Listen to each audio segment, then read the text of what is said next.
Hello and welcome to the Palazzo Versace Hotel in Dubai. I'm going to give you a quick tour of my suite, room 819. It's massive, it's quite interesting. Your guest WC is here immediately on the left as you walk in.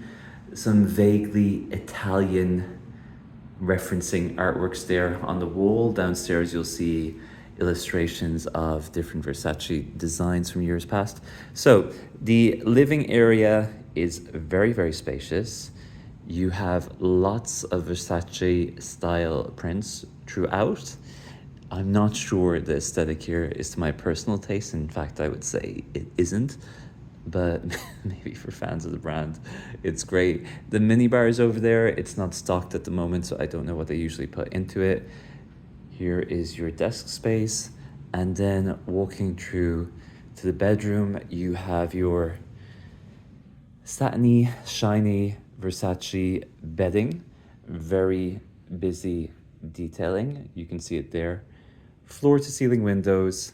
Quite a nice view. The airport is just across the border. You can perhaps make out a plane taking off there. It's a bit hazy today. And I'm overlooking the pool. You can just about see that the Medusa logo for Versace is embossed or embedded in the base of the pool. And there's a marina walk pathway that extends beyond the hotel as well. There's also another pool at the other side of the building. Walking on, you have a very spacious walk-in wardrobe.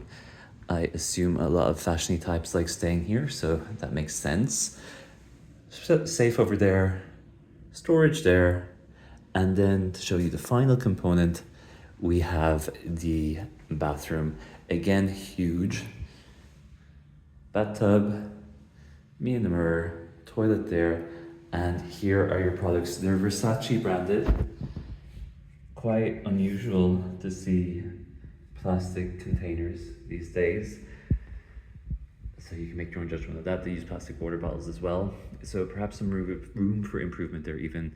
But for people who like the brand, I'm sure this is an interesting hotel to stay in. So there you go. That's your quick tour of Palazzo Versace Dubai Hotel.